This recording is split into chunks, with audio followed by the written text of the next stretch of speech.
Assalamu alaikum wa rahmatullahi wa barakatuh. You're watching Newcastle Fast FM.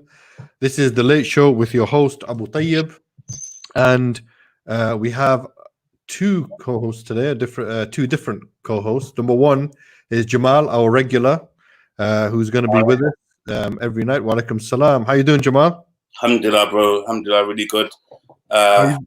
Still pumped after a really good show yesterday. It was a good show yesterday, alhamdulillah. It was deep. Alhamdulillah. It was really deep, and looking forward to today speaking to our beloved brother who you'll be introducing shortly. Inshallah. And also I'm going to introduce our co-host from last year or previous years. He's been missing off the scene, but he's back today, alhamdulillah. Johnny. Assalamu alaikum. Wa alaikum assalam wa rahmatullahi wa barakatuh. I made it today, bro. Alhamdulillah, I made it. Alhamdulillah. I'm glad to see you back, bro. Normally, I bet you were sleeping, yeah? Let me guess. Bro, for you, bro, I just woke up. Alhamdulillah. And of course, we have our beloved brother all the way from Malaysia, brother Fadli Burhan. Assalamu alaikum. Walaikum salam wa rahmatullahi wa barakatuh. How your brothers doing? MashaAllah, I'm so happy to see all the brothers here live at this hour. Subhanallah. How's the Ramadan going? Alhamdulillah, everything's good, man. It's good to see you, bro, Fadli. I'm glad that you came on the show. Alhamdulillah. Jazakallah khair. Really good to see you, Fadli. It's been a long time, bro. Yes, brother Jamal, mashallah, brother Johnny. Good to see you all here, mashallah. Alhamdulillah. Inshallah. Okay, so what we normally do is we do a little reminder at the beginning of the show, just to kickstart the show, just a little bit of benefit, inshallah, if we can, to share between us, and then we just share the little bit of benefit that we can between us, and then we're gonna introduce our guest, and we're gonna discuss many things with the guest today, inshallah. Some very important things we're gonna discuss with brother Fadli. And then we're going to finish off with, as always, every night with some health and fitness advice from our resident CT Fletcher, Muslim version, right? So, Brother Jamal. Am I still allowed to call you that or not? You can call what you want, bro, because you're in charge. All right, fair enough. So let's start off. You know, there's something I wanted to talk about today. Again, we're just going to be talking about the stuff that most people already know, that we hear it every year. You know, there's a narration by the Prophet sallallahu alaihi wasallam when he said, "Verily, the shayateen are confined in Ramadan." You've all heard this, brothers, right? You've heard this narration before. The shaitan is shackled, he's chained during the month of Ramadan. Correct? Yeah. Many people ask the question, you know, so what does it mean to say that shaitan is confined, or he is chained, or he is shackled? Is this confinement literal? Is it metaphorical? Does it apply to all shayateen, all devils?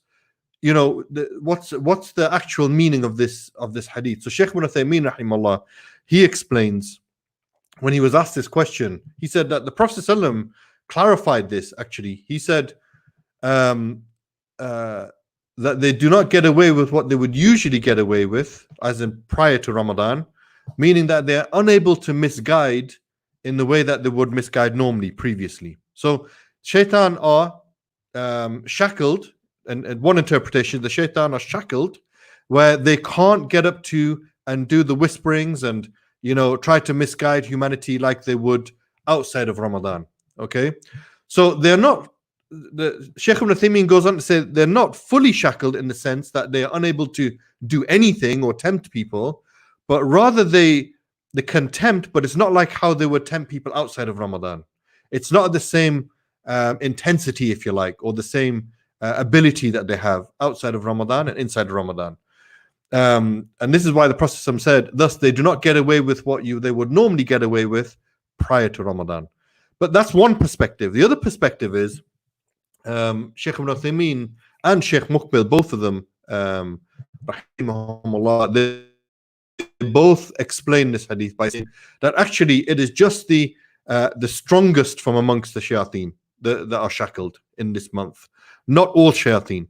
Those who are the most wicked, if you like, or those who have the most ability to tempt people, they're the ones who are shackled in this month.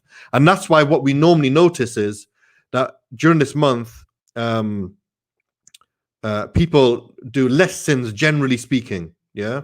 And that's why sometimes, because I've been asked this question before. Well, how come you still get evil people in the world? How come if the shayateen are all locked up, how come human beings and even Muslims still do bad deeds and still do sins, etc., etc.? Well, this is the reason why, because not all shayateen are locked up, just the more stronger ones. But there's another element to this as well, which is that it depends on how corrupted people's fitrah is as well. So if somebody is genuinely evil, they don't need shaitan to tempt them or whisper to them to do more evil. They're evil, or they're inclined towards evil, if you like. So that's why you still find people, even though Ramadan comes and the gates of Jannah opened, as we mentioned yesterday, and the gates of Jahannam are closed, you still find people who are doing things which they shouldn't be doing even major sins, because their hearts are not in line with doing good and righteous deeds. That maybe it's because some scholars, they say that their desires have overcome them, right? Their evil desires of their soul has overcome them. That's why they can't differentiate between what's in Ramadan and outside of Ramadan, and this is why the fitna will continue. And just as a little afterthought of my own, this is why I sometimes question. I think to myself, if we were good outside of Ramadan, if we try to be good, if we try to be righteous throughout the year, then when it comes to Ramadan, it's a lot easier to be righteous and stay away from major sins. Everybody sins inside and outside. Well, outside of Ramadan, certainly, everybody sins. Some intentional, some unintentional sins. But if we try to control that and try to overcome that, this is what's called jihad in nafs, essentially, then we're less likely to fall into those traps, or the traps of shaitan, the weaker shaitan, in this month of Ramadan. So there's two different scholarly viewpoints that I know of. Maybe there's more, Allahu alim, but this is just a little reminder that sometimes we hear these hadith, but we need to sometimes understand them a bit more. Yeah, absolutely, bro. SubhanAllah, that's a powerful reminder, because there's so many things in place there. Like, maybe people imagine, for example, that the shayateen, just before Ramadan, that they will come and they'll like leave their whispers and leave you with a few thoughts and desires to ponder on whilst they're gone. And obviously in that time, as you said, this is mainly one of the reasons why you'll see people still committing sins and not even regarding the fact that this is the blessed month of Ramadan, the chance to purify and to become a better person. But you have a lot of things. So there is a lot of influence, subhanAllah, and obviously it's one definitely to think about. Yeah, absolutely. Johnny, what are your thoughts, bro? Assalamu alaikum. Walaikum salam. Yeah, subhanAllah, that was a really powerful reminder. I think it's one of the things that like you said, the Sheikh explains actually what does it mean. Basically, according to the scholar, they said like it means there quite a few things that you explains. Number one, like it means the powerful influence that jinn and shaitan had on you, that will be removed. So you will not be affected straight away like that we used to get outside of Ramadan. That's number one, you already said. And also, if you observe yourself, the minute Ramadan enters, you feel totally different. You feel light. What I mean light, and metaphorically light, like literally feel your soul enlightened straight away. The minute Ramadan starts, and you just feel enlightened inside, you feel inspired. You want to do something more. You get more hungry for the good deed. That's outside of Ramadan. It's not the same, because you have so many distractions. But obviously, certainly Allah subhanahu wa ta'ala put something that you feel light and you feel more energetic to do something good. That's number one. And number two, also, like whenever like in Ramadan comes, you see yourself, the level of the khushu on your salah, level of your, like, you feel more closeness to Allah subhanahu wa ta'ala. You try to get more, you just think constantly of Allah subhanahu wa ta'ala, how you wash your soul. This is certainly, there is an effect on that. Allah subhanahu, as Allah says, like shaitans are chained up. That's like to encourage us. So this is your chance to go beyond the bar. That's what I think. Yeah. Alhamdulillah. Yeah. I think that's some good points there. Let me sorry, Jamal, go for it, bro. No. That's what I was disagreeing with you. Yeah, alhamdulillah. I think let me bring in brother Fadli now at the moment, yeah, into this conversation. Fadli, how you doing, brother? Need to unmute your mic, bro. Alhamdulillah, I'm doing good. I hope you guys are also doing well here, mashallah.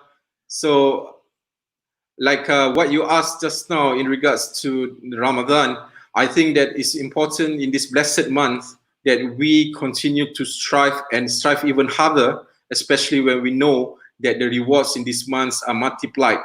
And what's great about this month is that Allah make it easy for us to do our ibadah, and this is like a huge bonus for us. Whereas in other months, maybe we may be not able to do certain things as in terms of our ibadah, but Allah make it easy for us in this month, so we should capitalize on it and should strive harder, inshallah. Inshallah. So let me introduce our guest for tonight, yeah, because the last few nights we've been having some really interesting conversations with different guests that have been on, and it seems to be getting deeper and deeper, Jamal. Every time we have a new guest on, we get some like really deep conversations, right? So let me introduce. Absolutely. Yeah. Absolutely, subhanallah. Yeah, alhamdulillah. So let me introduce brother Fadli. Fadli, introduce yourself, bro. Tell us a little bit about yourself. Now, obviously, you're in Malaysia. You have been involved in Dawah. Before we get to the Dawah questions, and before we start talking about some of your Dawah trips and stories and stuff like that, let's find out a little bit about Fadli. What's your background? What's going on with you? Let the audience hear about your journey to where you are now. Alhamdulillah, my name is Fadli. I was born and raised in Singapore. Then now I'm currently residing in Malaysia. A little bit about myself is that I was born a Muslim, but I wasn't a practicing Muslim. But after that, in about 7 years ago, Allah gave me this hidayah where I start to learn and start to practice Islam. And subhanallah, upon learning about Islam, I saw that the importance and also the light that is within Islam itself is so important that I decided to get more involved in giving da'wah to the people closest to me. So as I go along, I start to learn how to do da'wah and get more engagement with non-Muslim, with the eagerness and the desire to share this beautiful message with the people around me.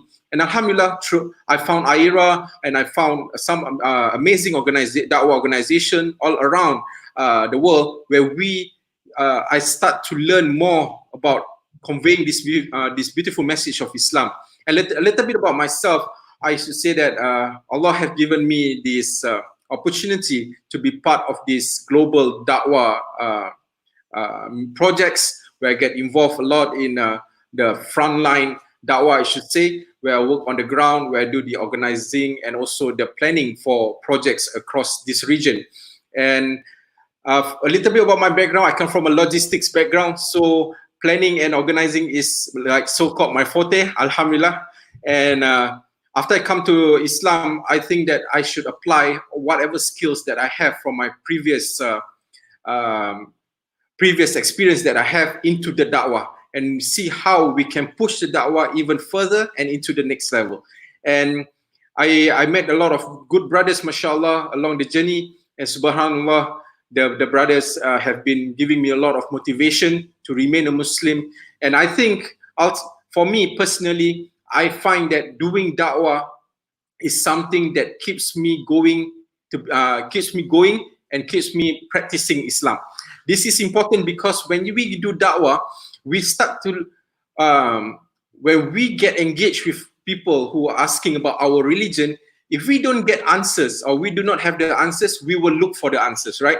So from there, that is where I start to have a lot of interest in doing da'wah. It's not only beneficial, I hope, beneficial to others, but the most important aspect here is beneficial to my own self. So every one of us, yeah, it's very actually that's a good point there. But you know, one of the things that I say, and it's an old statement we used to hear back in the 90s, right? we used to say, or it was said to us, either you're giving dawah to somebody or somebody's giving dawah to you, right? And that is such a true statement, even to, especially when you're living amongst a majority non-Muslims, right? Now, you know what? It's interesting. I'm going to pick up on one point that you mentioned there. It's interesting because you said you weren't practicing, and then you found your deen, and then you got involved in dawah, right? A lot of brothers are like that actually, where they may come from Muslim families, but they were never taught the deen or very little about the deen, or maybe a cultural understanding of the deen, and they never practiced for many, many years. And then when whatever happened in their life, which made them start thinking about Allah subhanahu wa ta'ala, then they return back. Now, for me personally, I'll give you an example, and I'm going to bring Johnny into this next after my example, because I know he's got a very good story from his background, which exactly exemplifies what you've just mentioned there. So for me, for example, why did I return back to the deen? Was because, and this is something that this is advice for every single Muslim. I didn't practice the deen similar to yourself, and then only until I read the Quran in a language that I could understand for the first time, in English in this case, was what really opened my eyes. Allah subhanahu wa ta'ala guided me, number one, I was gifted this Quran as a gift, to read it, to get the gift of the Quran, and then take the time out to read it. And then Allah subhanahu wa ta'ala allowed my heart to be turned the right way in order to take the benefit and the knowledge of revelation, right? And Allah guided me to the truth. All right. So this is what the turning point for me, and in particular is one verse that really hit home for me. It's a verse that we always use when we're involved in the da'wah. وَمَا خَلَقْتُ الْجِنَّ وَالْإِنسَ إِلَّا لِيَعْبُدُونَ. And we did not create human beings or the jinn except to worship him alone, right? So this one, boom, that was it. It got me thinking. And then there was verses about Jahannam, about Jannah, about, who is Allah, why Allah deserves that worship, and so on. All the way through the Quran, this is the theme, right, of Tawheed and so on and so forth. So many Muslims come to that, and when we're involved in this field, although we deal directly with non-Muslims usually, but for example, even when we do the new Muslim classes up here in Newcastle with IDC, Islamic Diversity Center, when we deliver the new Muslim classes, I also allow newly practicing Muslims to come to join the class, because they're in this exact same boat from a knowledge perspective, and they've just started practicing their religion. Of course, there's a difference, but there's a lot of similarities there as well. Yeah, so I can relate to that point that you made there, and I'm going to bring Johnny into this conversation because Johnny's got a very interesting story from when he was back in Bangladesh. And tell us a little bit about that, Johnny. Yeah, bro. Bismillah. That's a really good thing. I would like to tell all the people who are listening now, especially the young people, maybe someone from my country as well, from India, Bangladesh, Pakistan, whoever. This is really important. Abu Taib knows that's why he brought me into the conversation. Number one, like Allah subhanahu wa ta'ala created us with the two components, with like a physical body and spirituality. We have a soul as well. So me as a young boy, like I didn't know anything about this spirituality, even though it's very important. I was born in a Muslim family. All my relatives are Muslims. So Islam was like a more of a cultural thing, like only the eldest, like my grandma, grandfather, they're supposed to pray. We are young, we don't need to pray. That is my concept. That's how I grew up seeing that. Like, this is not our time to pray. I never thought of that anyway. So, as like I say, when you leave Allah subhanahu wa ta'ala and you live your life according to your desire, you do whatever you like. In my case, it was like a Bollywood. Like, this is it, like 4 Bollywood movies a day. And each Bollywood movie is 3 hours. The 12 hours is gone, literally. So 4 movies a day. So that was I was doing for years after years. Watching Bollywood movies. Literally, I would wake up in the morning. Did you used to jump up and dance along with the songs when Bro, the songs, I think. apart from taking shower and eating, I was always on my DVD. That was life. Okay, so after that, what happened is that I got depressed. I got literally severe depression for like 2 years. I was going through them. So as I was saying, it is very important to understand that Allah subhanahu wa ta'ala created you with the physical and the spiritual. So for the physical body, we maintain with the food, burger, whatever you have. You go to gym, you feed. But if you don't feed your soul, by default you're gonna get depressed. So that's one you need to understand what's going happening. So I didn't know what's happening. The same music that I was listening didn't give me any pleasure. Literally, I remember the same cassette I used to playing over and over again. It doesn't go away. And then somebody, obviously, then I found Islam, and subhanallah, I still remember that day. I was lying down on my bed, depressed, highly depressed. What I'm gonna do? And then something came in my mind. Look, as a Muslim, I knew there is Allah. Allah can do anything. That's like I am just like the last line. I can't do anything. So I invoked to Allah, and I got up the whole time. I took shower and I started praying. That was my first salah, the intentional I'm doing. So, and I remember the lightness I felt. I still remember till today, and I started practicing. And ever since that, Alhamdulillah, I never missed a prayer. And when I came in this country, I'm not still like full practicing. When I came in this country, I went to university, and I met some people young, like me, like at the age of 20, 22. They came to me and talking to me about Islam. They said, brother, let's go pray. And I went to pray, but I was thinking, wait a second. I thought in people in UK, all they do is clubbing, go to the, because that's what I thought in a Bollywood movie. I've seen like UK means you just go to the nightclub and all this stuff. So I came here, I see the totally different thing. And after that, he gave me dawah. He just said, let's pray, brother. That got me thinking. Then I came home. I guess you got a rude awakening when you got here that the streets are not paved of gold as well, right? yeah, bro. Basically, I thought if as soon as I come in this country, life will be amazing. But I learned hard way. Then I realized that life actually not that like a bed of roses. But anyway, so when I came here, then after 1 week or 2 weeks, I discovered Ayura somehow. Somehow I got discovered Ayura, and then I got involved with Ayura Dawah, and alhamdulillah today I'm here. But all I want to say, like, subhanallah, just because you were born in a Muslim family, that doesn't mean that you know Islam. Literally, if you go to Bangladesh, my country, 80% of the people they don't pray, they don't even think that it is something that they should pray. But if you tell them, brother, do you believe in Islam? Do you love Allah? Yeah, of course I love Allah. Of course I believe in Islam. But they don't understand that Iman is just not about what you say. It's the manifestation in your action. So this part is missing big time. The cultural understanding of the deen, basically. Yeah. Yes. You know what, Johnny? You really should count yourself extremely fortunate. To have been able to find your way, back to the deen in such a way, because you think about the vast majority of born Muslims who they live their life in a completely different world, different lifestyle, and oblivious to their the understanding of their deen.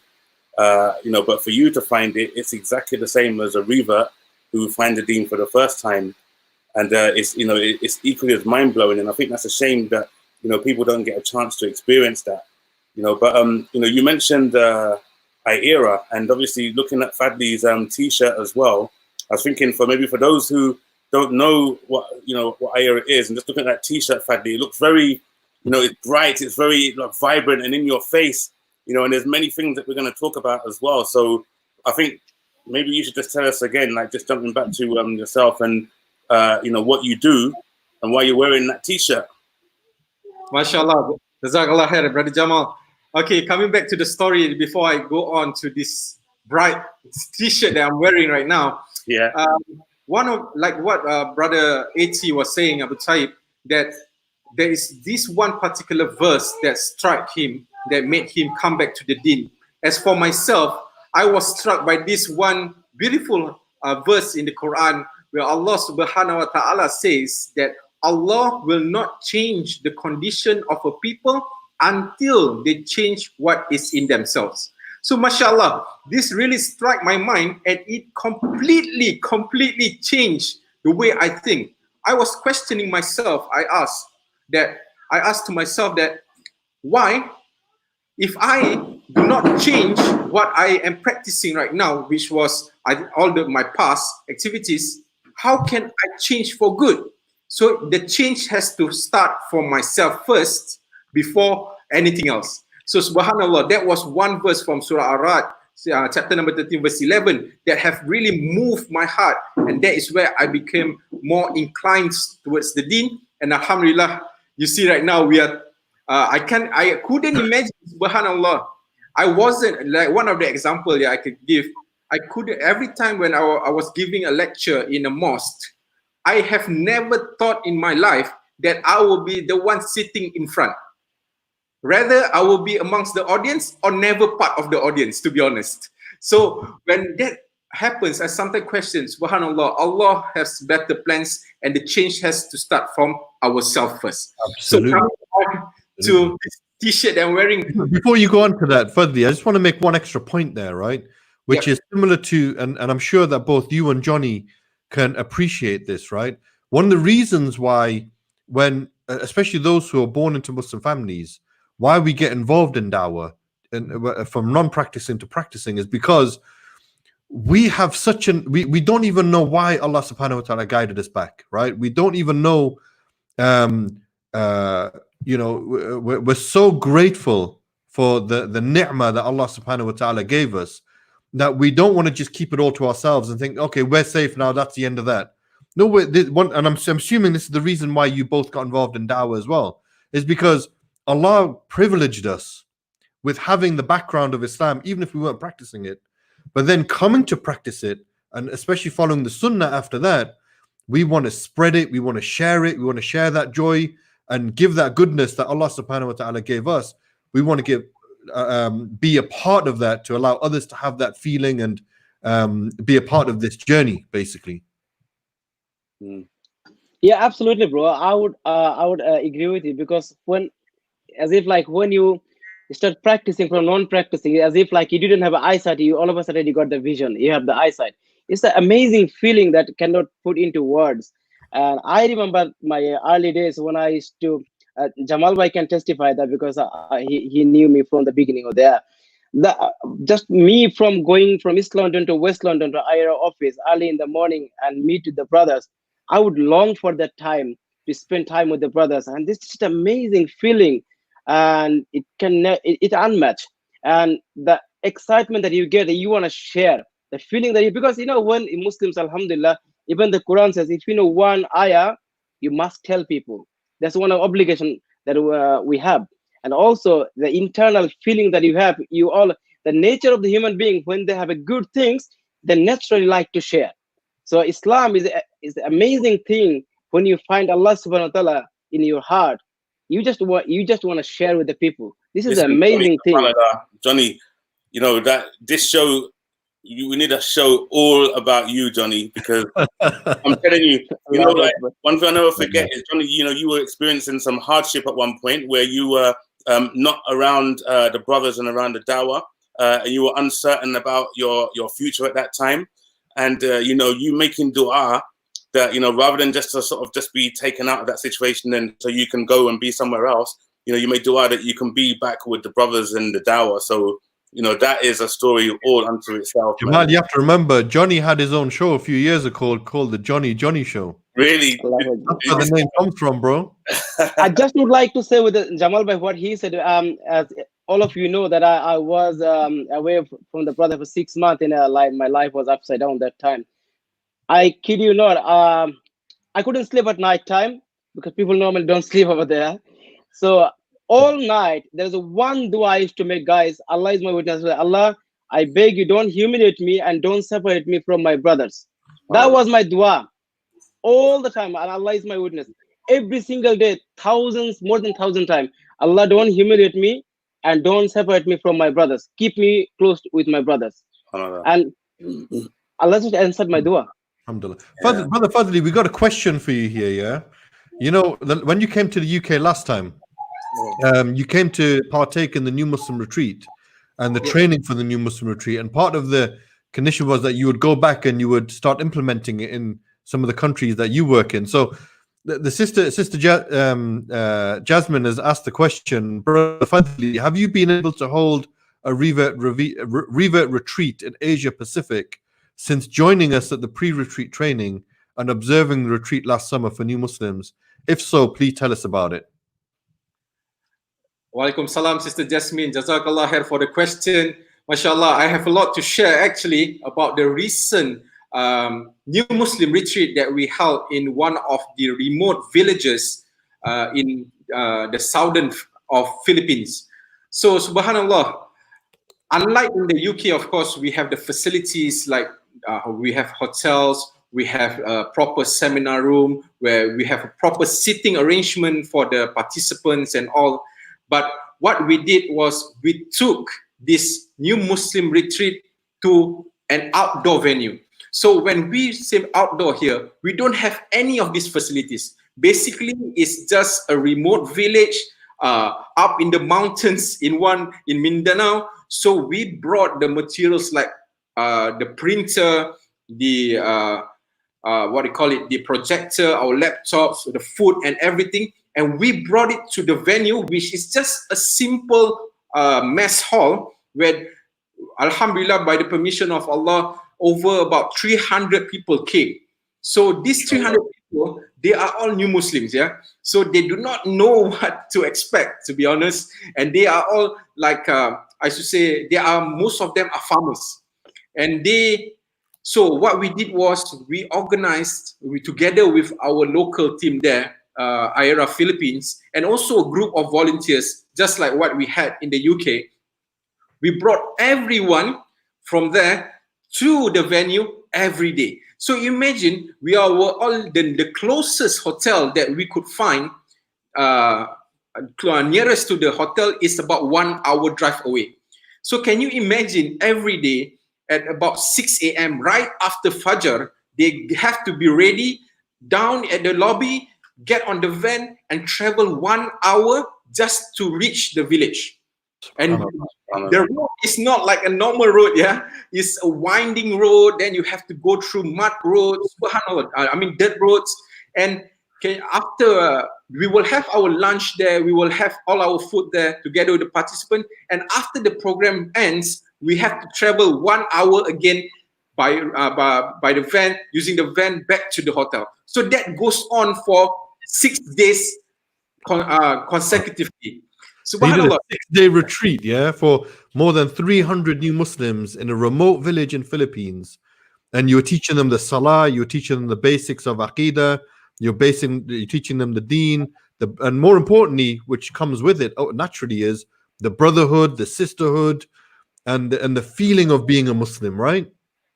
Yes, definitely, Eti. You know, when we have hold this type of projects, subhanallah, you can see that the brotherhood and the sisterhood of Islam, subhanallah, is amazing. It's really amazing. And if I can share a couple of beautiful stories from this retreat itself. Please do. Yeah, one of it is that, you know, subhanallah, this story put me to tears, yeah, when I was there. And Melo was there as well, subhanallah. Melo saw, yeah.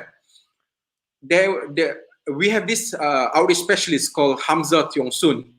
So he was given the task to be like so-called the kindergarten teacher, where he, whilst their parents are learning Islam, learning the Salah, reading the recitation and everything, their children would like to join as well. So it become very problematic and become very noisy. Can you imagine that? So we came up with this idea that since there are about 50 children waiting for their parents, why not we gather them and we do some games with them? So alhamdulillah, the captain gave us a space where we hold the children there, and we start to teach them about Islam, teach them about the basics. So alhamdulillah, this story, there was this one boy without arms, both arms, literally he had no arms. And he had no legs up to his knee. Yeah? He was the superstar, I should say, amongst the children. Because what moved me was he memorized the Quran, he memorized the Fatiha within just a mere few hours. I should say that when we taught him in the morning, in the afternoon, he memorized it. And he has no legs and no arms. Can you imagine that? Subhanallah. And I start to question myself, subhanallah, I asked to start to question myself that what made what Allah subhanahu wa ta'ala had planned, and what made Allah subhanahu wa ta'ala bring us to these people, to this boy, so that he can memorize the Fatiha. Can you imagine that, guys? Subhanallah. This boy, within just a few hours, he get to memorize the Fatiha. And are there some amazing things that I got to witness is that husband and wife each other taking turns to memorize the prayer. Like for example, they couldn't do it when during the session itself. So what they did is their husband and wife will take turns at night after their children sleep to start memorizing. So they don't have any facilities like electricity. They don't have any source of like internet. Like I can mention about internet. The closest that they can get internet is about 1 hour away. So when we are in the village, there is no internet connection.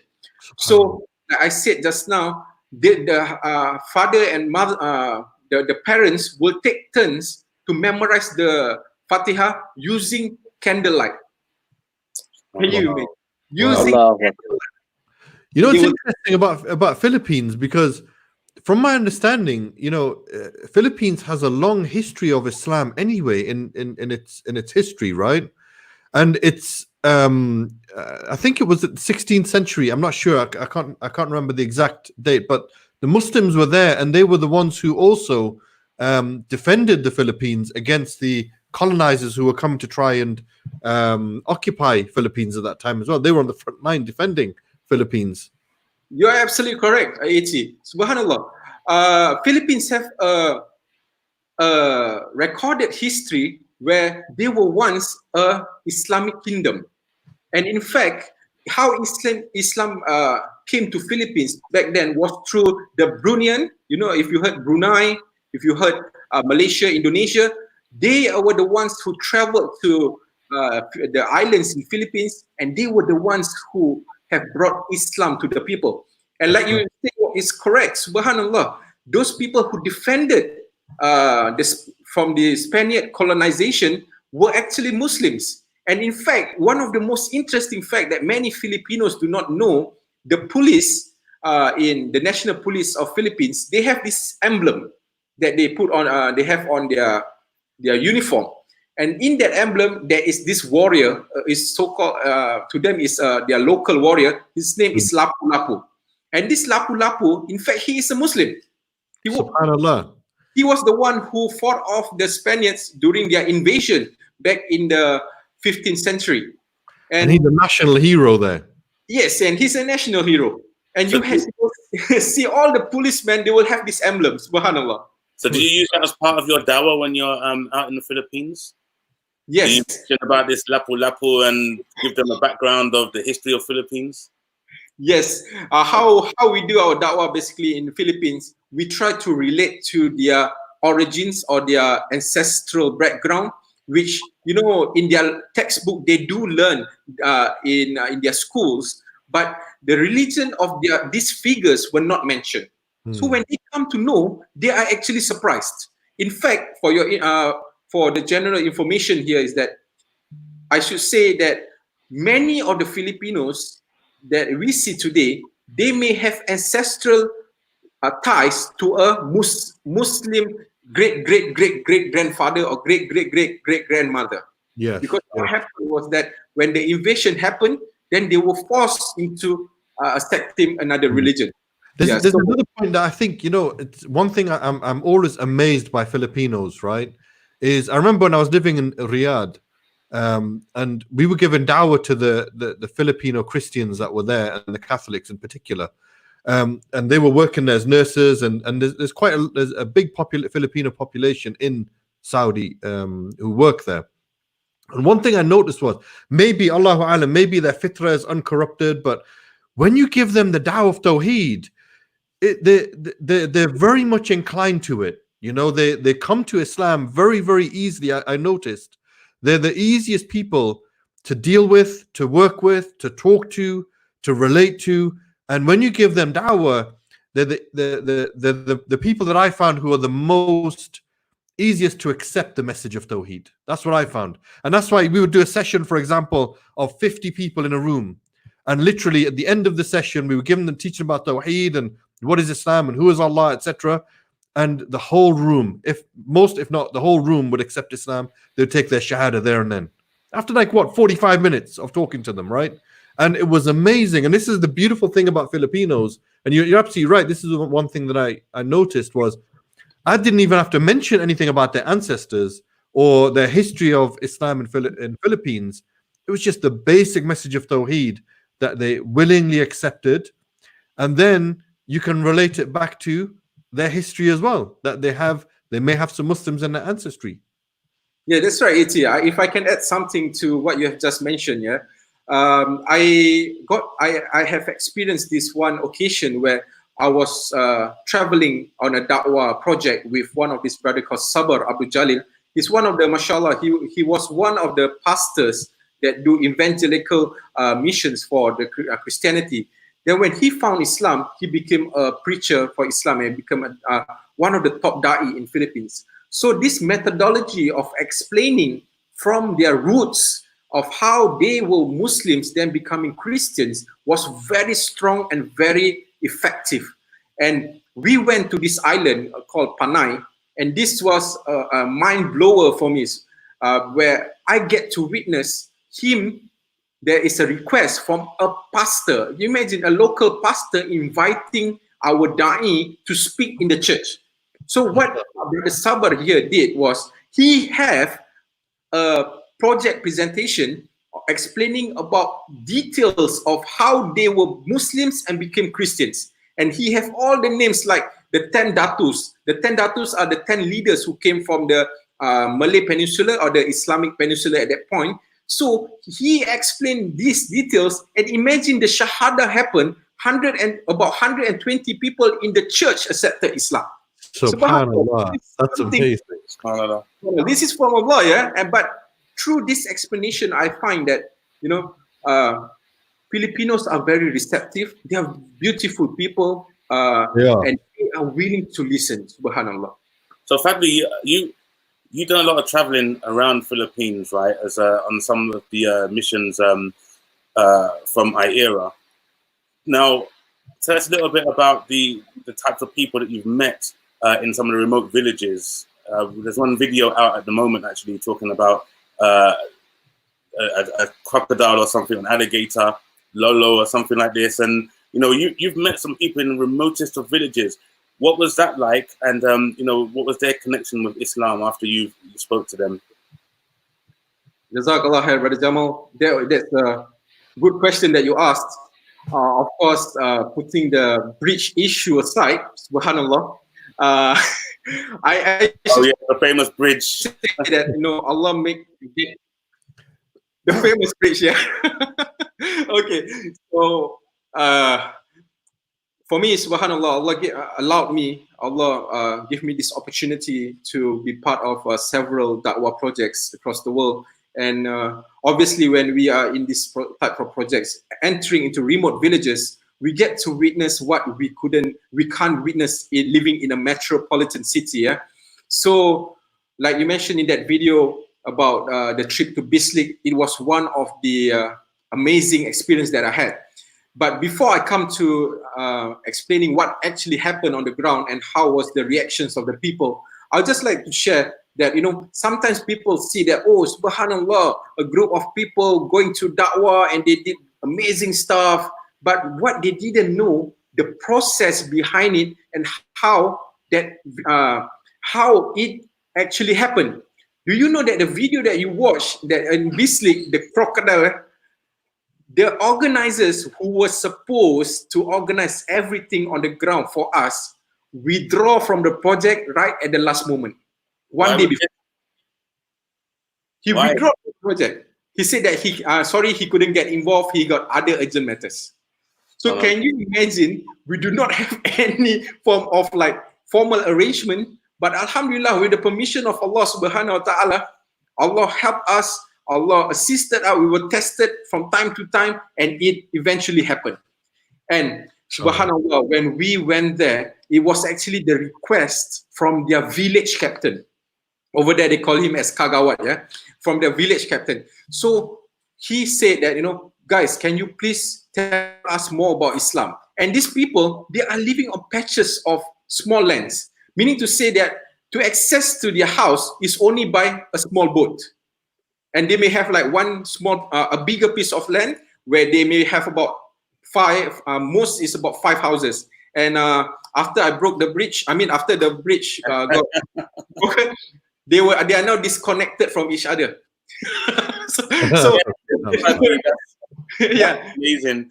When I saw that bridge breaking, bro, and I was thinking, like, it's not like here in the UK or somewhere where you can just go down and just easily replace it. I mean, I don't know, you might have just damaged the whole economy and the infrastructure in that village. Man, that's what's happened, bro. We got another comment here. We got another comment from Assalamu alaikum, watching from Papua New Guinea, and of course that comes under your remit as well, doesn't it? Fadli, you've been traveling through Papua New Guinea, Fiji Islands, and different places like that. So share with us, outside the Philippines and some of the other islands and some of the other countries that you've been to. Share with us some of the dawah. In fact, we should bring this brother on. He's been commenting a few times. He should be coming on the show actually to discuss what's happening in Papua New Guinea and other places like that. Share some of those stories, bro. Some of the dawah that you've been doing in those countries. Subhanallah. Actually, the one that who has just left the comment from Papua New Guinea is our beloved brother Muhammad Kioa, who is, subhanallah, has just recently got a baby. And he is doing great work, mashallah, in the capital city of Papua New Guinea, which is Port Moresby. And also he's a native from Mount Hagen. And recently through last year, we went to Mount Hagen. If you remember the face painted, where Abdul Rahim Green painted his face, we get to meet his community. One thing interesting about Papua New Guinea, they are very attached to their tribe. So, irregardless your religion, if you are part of my tribe, I will put my life to ensure that you are safe. So when we were given the opportunity to speak to his people, subhanallah, initially all of them were, initially they wasn't like open, like what you can see, like the Filipinos. They are more open, they are willing to listen, but over there it's slightly different. Mashallah, they are friendly and nice people, but when it comes to religion, because they are staunch Christians and they are not that receptive to the message. But alhamdulillah, with the permission of Allah, we get, after the talking to about 300 people, we were giving da'wah. They were not really accepting it. They were challenging us. They were questioning us, left, right, center. And no, we questioned them about 5 times. Anyone who wants to accept Islam, none of them. It was like, none of them want to accept the message. So, but what happened is that we said that, okay, we have to take this, offline, I should say. We should discuss with them on a maybe a private level, because they may not find it comfortable, because their priests are there, their pastors are there, their missionaries are there. So when we got into private discussion with smaller groups, like maybe 10 or 20 people surrounding us, that is where they start to ask a lot of sincere questions, because what we have delivered in front of 300 people have actually triggered their mind and create some doubts in themselves, thinking about the divinity of Jesus, about what is the teachings and who is this one God. It have arisen in them curiosity to know more about Islam. And alhamdulillah, after we spoke to them in smaller groups, and before I come to what happened next, is that you imagine when you are talking to them, they are majority of them are farmers. When they are surrounding you, they are all carrying their machete. And they are, some of them even carrying, what they call it, machetes. They have machetes, yeah. Because in the farm, so sometimes they have to cut off, parts of the crops they have, yeah. So you literally, you are just like, you're in the center and you're surrounded with people with machetes. I can see one of the videos, Fadli, where, someone was asking you questions. They look quite, not angry, but the way they were shaking their finger and holding in a machete, I was intimidating, yeah. So you can imagine, we are surrounded by this group of people, but I mean, they meant no harm. It's just that naturally they are like that. But subhanallah, after they heard the beautiful message of Islam, we explained to them step by step why the difference between God and creation, why God cannot become creation, and why creation cannot become God. Just simple, just basic, just up to their level style of da'wah, like simple things like we ask, do you agree with me that God doesn't need water and food? They said, yes, of course. Do you agree with me that God does not need to go to the toilet? Yes, of course, it's correct. Do you agree that God cannot die?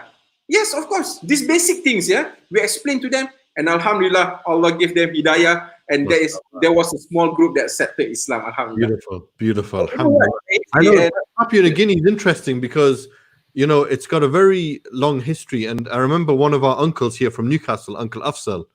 He was there maybe 30, 40 years ago, and he was giving dawah back in them days. I think he was working there, and he was giving dawah back in them days, and literally one person became Muslim, and then the whole tribe became Muslim. They were literally lining up, taking shahada with them. They were the ones who were doing the dhibah for the cow for Eid and things like that. So it was, and I think if I'm not mistaken, one of the brothers, he got accepted into Medina University, and he went there and then he came back and became an imam there. I'm not sure if he's still there or if they even remember Uncle Afzal when he was there 30, 40 years ago. Some of the elders, they maybe remember him. Yeah, maybe. I think because this concentration of da'wah in Papua is actually, for your info, is that Papua New Guinea is one big island, but it's divided into two countries. Half of the island belongs to Indonesia, is part of Indonesia, and the other half is independent. So I think the concentration of da'wah are mostly in the Indonesia part rather than the Papua New Guinea part. So yeah, like what you say, AT, is absolutely correct. When the leader of a tribe, regardless where you go throughout the world, when you enter into these like remote tribes, if the leader accepted Islam, then there is a huge chance, a high chance, that the people will eventually accept the message as well. Yeah. Because they are so attached to their leader, basically. So even like when we were in Papua New Guinea, the leader, the most respected person for the tribe, was the one who gave us the permission and even encouraged their people to stay and listen about Islam. And he is a Christian, a staunch Christian. But still, again, he said that, when I still remember, he explained to his people, he was saying that we have guests from all different parts of the world. They are coming to us to share the message about God. Yes, we are Christians, and they are Muslims. So my villagers stay here and listen to them, to what they have to say. Can you imagine? How beautiful is that? Yeah, that's interesting because, just wondering how that pastor would have felt afterwards. I mean, would it have bothered him, or, would he still have a closeness to Islam? Because obviously he would have lost, maybe some of his congregants. But, was he okay with that afterwards? Because obviously he didn't embrace Islam himself, no? No.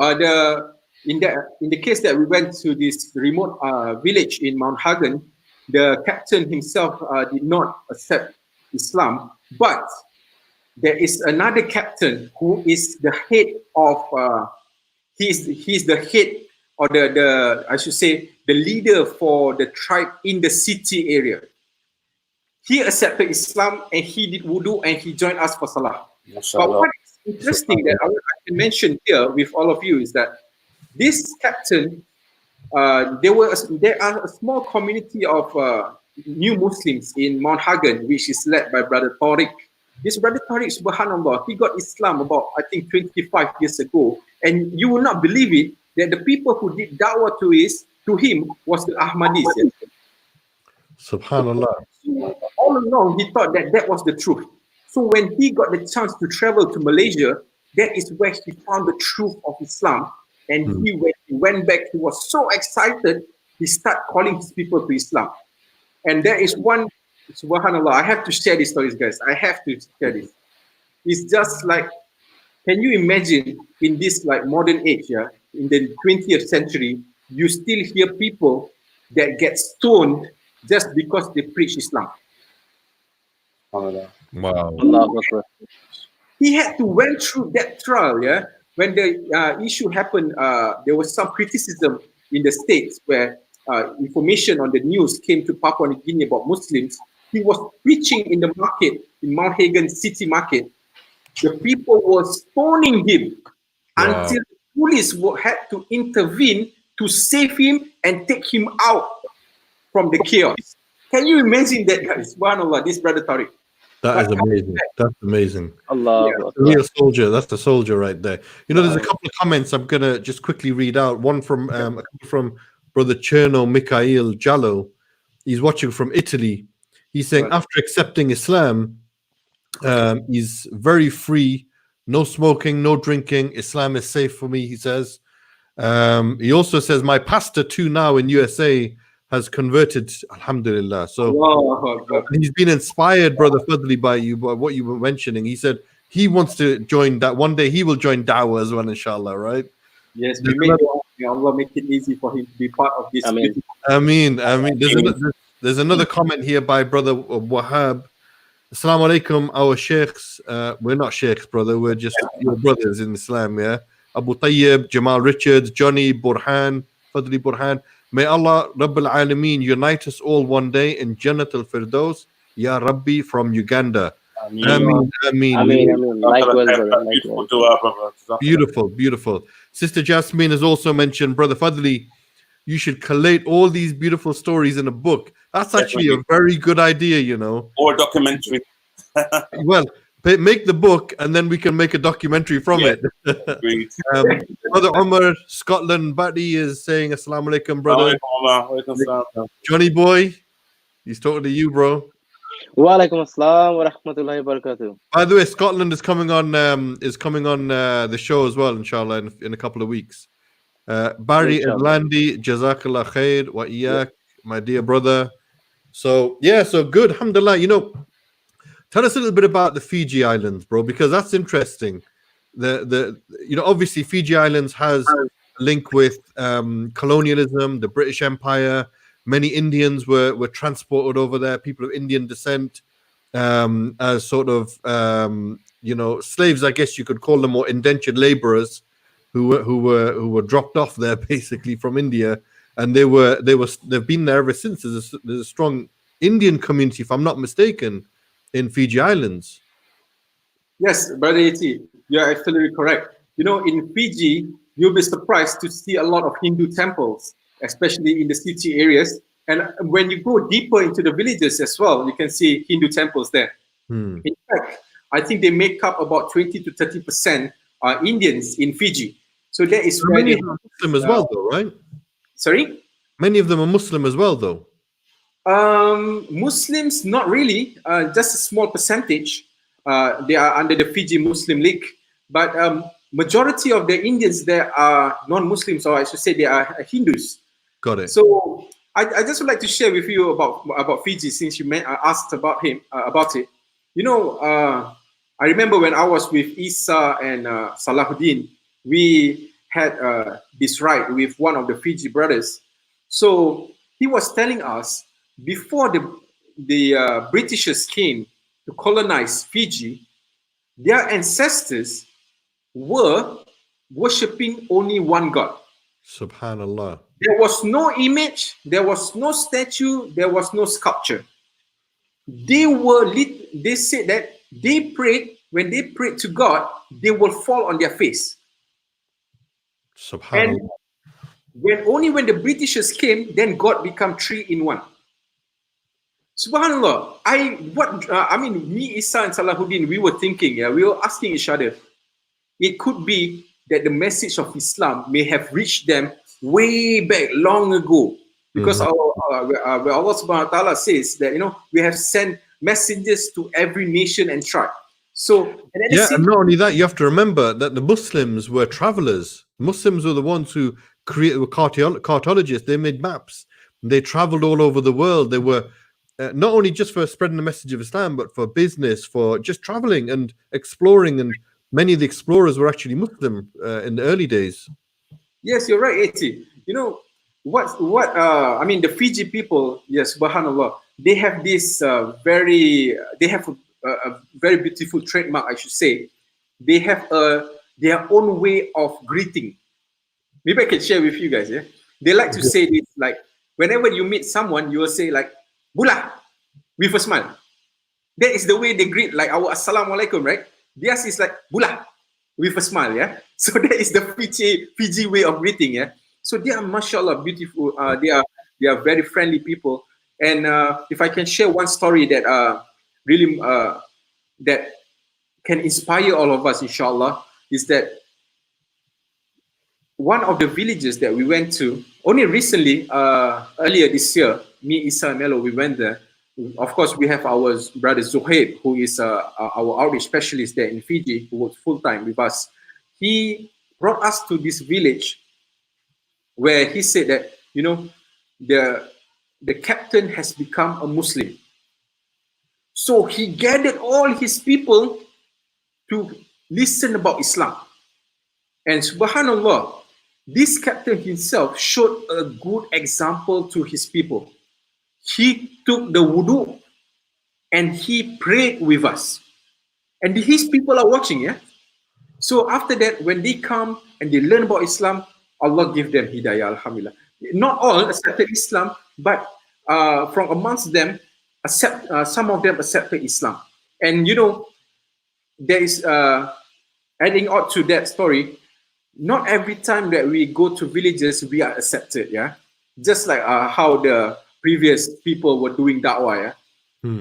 There are some villages that we offered them. You see, when you enter any remote villages in Fiji, you have to offer them something like a gift. You have to present it to their captain, and when the captain accept the gift, then you can come to their people. If not, it's a big no-no. You cannot come. So there was this one captain that our brother Zohaib went to see him. Initially, he accepted the gift, but do not know what happened after that. The captain came back to us and said that you can come back and collect the gift. You are not welcome in our village. Subhanallah. You are not welcome in our village. And this was one of the few occasions that, you know, we come in peace, but people rejected us. But of course, obviously, we continue to make dua for them. You know, may Allah open their hearts to accept the message of Islam. So what did you do when they rejected it? They said, "Come back, get your gift, and you're not welcome here." What did you do after that then? We weren't there actually, but Zohaib actually went to see the captain again. But just everything was we settled it off nicely. You know, we also understand. You know, there's no compulsion in religion. We told them. So alhamdulillah, they accepted our. I mean, I hope, you know, one day we can go back again and see them. Yeah, inshallah. Yeah. Good, alhamdulillah. Now, one last thing before we hand over to the health and fitness advice, I do have one other question, and I think it's important to mention this because we've just come off the anniversary of the New Zealand shooter who shot up a mosque and killed many Muslims there as a terrorist attack. And you were there, and you were there shortly after that. You went with some of the brothers to go and support the efforts that were there and show the true nature of Islam, what Islam really stands for, and spread the message in a most beautiful, sensitive way as well to the non-Muslims in New Zealand. Share with us that experience that you had in New Zealand then. And some of the stories that you got from there as well, please, Fadli. Okay, inshallah, I'll share a little bit more. I mean, I'll share more about this, what happened in New Zealand. Of course, we are all saddened by what happened, the tragedy. And I was given the opportunity to be part of the volunteers team that assisted with welcoming the guests, the non-Muslim guests who showed empathy or showed their condolences to the victims of the Christchurch massacre. So, you see, one thing about what I've learned, when people are emotional or people are having sense of remorse, their fitra is like, you know, it's like opens up. And this is a very good opportunity for us to actually share the message of Islam. So when I was there, the people who came to the mosque, They come from different backgrounds. Some even flew all the way from faraway islands. That one that I couldn't remember. There's this couple. Both of them are DD, Doctor of Divinity. Yeah, they run church and also some orphanage in an island called Cook Island. And Cook Island is quite far away from New Zealand. So they said that they flew all the way from Cook Island just to come and pay their respect and condolences to the Muslims there in Christchurch. And some of the amazing stories that I could say, of course, we feel saddened for the family, is that how the people actually built back the community after the massacre. You know, it's not easy to move on from. Imagine you go to a mosque where you used to pray with, let's say, with Ali, with Abu Bakr, or a few more Muslims, and suddenly, this time, when you come back again to the mosque, you don't see your friends, or you don't see this congregation. The feeling is just like so depressing, I should say. So I really, respect and salute the people, the Muslims in New Zealand, how they have rebuilt themselves, gaining the confidence to come back to the mosque. And yeah. No, go on, carry on. Yeah. Okay, so like I said, those people who came to the masjid, we just share with them the beautiful message of Islam. We just tell them the basics of Islam, what we believe, and they are very open and they accepted the message. Of course, we don't go. There are some people who accepted Islam, but ultimately the goal there was to share the message. And people from all walks of life, you can imagine. There's one I can share. Yeah? There's this one granny. I think she's about 70 or 80 years old. If you can look at my Instagram, I did post that she was so delighted when she come to know. She's a Catholic, of course. When she come to know there is a chapter in the Quran that is named after Mary. And you can see her expression on my Instagram, how happy she was, like laughing, So, yeah, it was an opportunity for us. And for this year, I couldn't get involved because I was in the New Muslim program in Philippines. So I hope to come again in the future, inshallah. Inshallah. Islam is such a beautiful thing, and you always want it for, Islam is for everyone, right? And you want to share the message with everyone. But sometimes, you get touched by someone in a way that you wish that you could just plead with them and say, you must take this. That's so good for you. And the one person that really comes to mind for me is the New Zealand Prime Minister. How she was really touched, and she seemed genuinely touched about what happened, and, at tears at some points. And, she was just, and still is, she is an amazing woman. I mean, even, during this COVID crisis, and she's taken a salary cut, and no other one. The way she dealt with it was amazing. It's absolutely true. The way she dealt with the New Zealand massacre, it was exemplary, actually. How a leader should deal with such a terrorist incident. Absolutely. And the way that she handled it was amazing. Yeah. And obviously we pray that one day she will join us and embrace the beauty of Islam. But I think we should never give up on giving messages of encouragement to this woman. She's an amazing woman, and obviously we take our hats off to her for the stuff that she's done, and we do pray for her as well. But it must have been very difficult, as you said, even mixing with the brothers that are there and who lost close friends and brothers. But it's just another important reason for us to make dua for them in this blessed month as well. Absolutely. Especially, this is the main thing. Like when you want guidance for someone, one thing you can do genuinely, you make dua for them, because talk can only do so much. Sometimes you can explain to them beautiful way. It might not penetrate their heart, but when you ask Allah to change the heart, it is up to Allah, and Allah will change their heart, inshallah. So that is the main thing, to give dawah. Be concerned and genuinely make dua for them. Absolutely. Okay, we're going to wrap the show up there. I'm going to hand you over to our brother Jamal, who's going to give us some health and fitness advice during this lockdown and Ramadan. Over to you, brother Jamal. So before I start, I always have to go with the disclaimer, which is I'm not a personal trainer, I'm not a specialist in the field, but I'm just someone who's on a journey trying to get fit for myself. And what better way to do this than to encourage all of you to do exactly the same thing. So my tip and my point today really is about having patience, obviously istiqamah, steadfastness, and also maybe sometimes having a bit of a bad memory. And I'll explain what I mean in a minute. So first of all, on this journey, you know, the first thing is those of you who have made a start and you are trying to keep fit, you're doing regular exercise, even through adversity in terms of injury, don't let that put you off. You know, just use that as a way to, an excuse to use maybe another form of exercise and work on another part of the body. So, like for example, I was doing some burpees and started to find some pressure in my knee because I was my knee was staying on the floor. So I've been doing some squats still, and obviously there's other things that I can do. In the past, for example, you know, you might be doing some press ups or something and you get a strain in your shoulder and it's like, oh, well, that's it then. You know, I've strained my shoulder. I can't do anything anymore now. That's the end of it.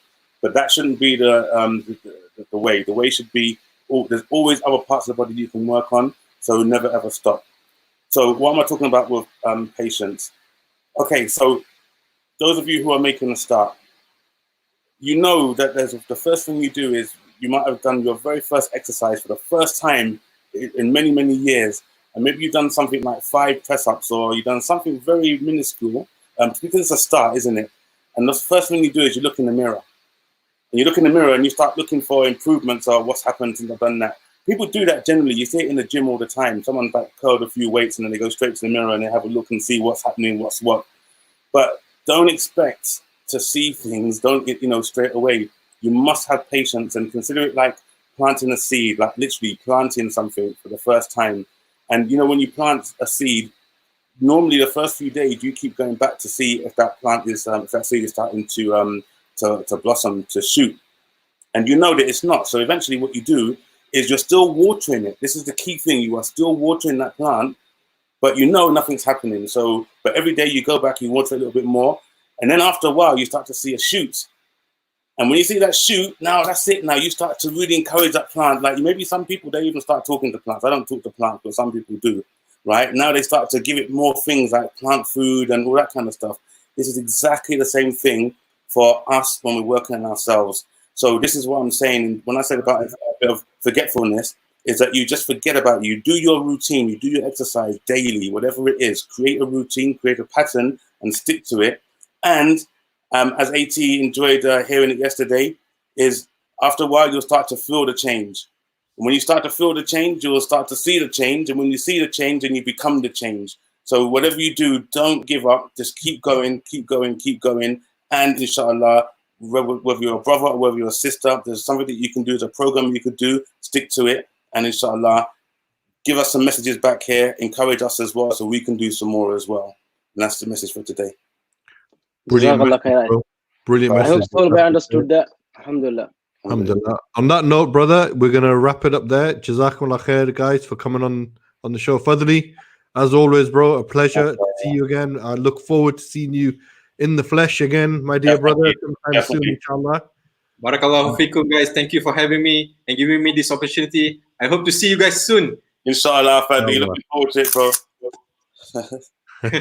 my snapshot of Fadli, mashallah. Brilliant. Okay, Jazakumullah khair, everybody. We'll be back tomorrow night. Who do we have tomorrow night, by the way? We've got, I think it's Thursday tomorrow, right? We've got brother Azhar Majoti from Leicester, who's going to be talking about Islam in India, and he's going to be talking about the Hadith movement in particular. So that'll be an interesting conversation. So make sure you tune in tomorrow for that, inshallah. Inshallah. Okay. On that note, Jazakumullah khair, everybody. Assalamu alaikum wa rahmatullahi wa barakatuh. Wa alaikum salam. Wa alaikum salam wa rahmatullahi wa barakatuh.